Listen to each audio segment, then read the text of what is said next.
Thomas Muller Bayern মিউনিখের যেন এক অবিচ্ছেদ্য অংশ।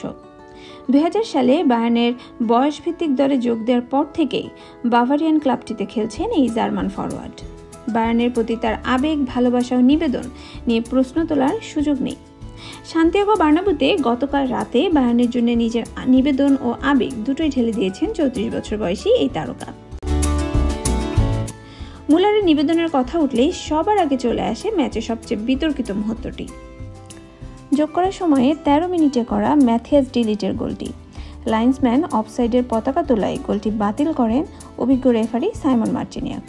84 মিনিটে বদলি হয়ে নামা মুলারের হেডে করা পাস থেকে গোল করেন ডাচ ডিফেন্ডার। জোশুয়া কিমিখের দূরপাল্লার পাসটা ধরে দৌড় দিয়েছিলেন মুলার ও ডিলিট দুজনেই। সেই মুহূর্তে অফসাইডের পতাকা তোলেন লাইন সমান। এরপরই বাঁশি বাজান রেফারি। রিয়ালের খেলোয়াড়েরা ততক্ষণে থামলেও নিচু শটে গোল করেন ডিলিট। রেফারি বাঁশি বাজানোই সেটি অফসাইড ছিল কিনা তা VAR এ যাচাই করে দেখার ইখতিয়ার ছিল না। আর এখানেই মূলত আসল বিতর্ক। যদিও ভিডিও রিপ্লেতে দেখা গেছে অফসাইডের সিদ্ধান্তটি শতভাগ সঠিক ছিল না।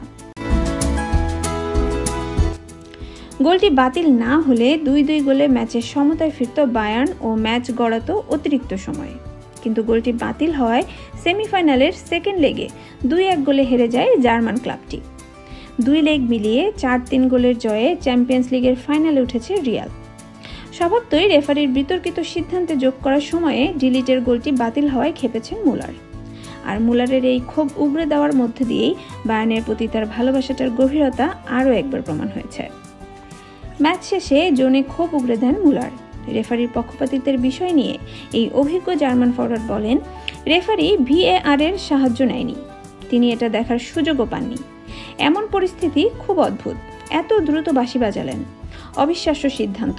সাধারণত বাঁশি বাজানোর আগে 3 মিটার দৌড়ানোর সুযোগ দেওয়া হয়, কিন্তু সেটিও দেওয়া হয়নি।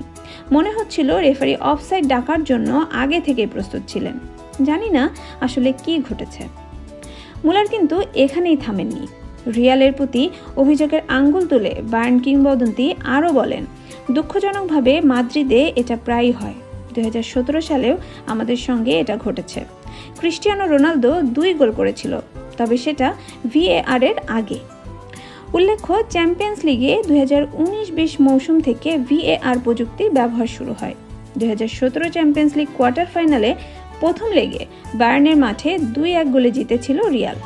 18 এপ্রিল ফিরতি লেগে বার্নাব্যুতে ক্রিস্টিয়ানো রোনালদোর হ্যাট্রিকে 4-2 গোলে জেতে মাদ্রিদের ক্লাবটি। ফিরতি লেগের সে ম্যাচে রোনালদোর 2টি গোল অফসাইড ছিল বলে দাবি করেছিল বায়ার্ন।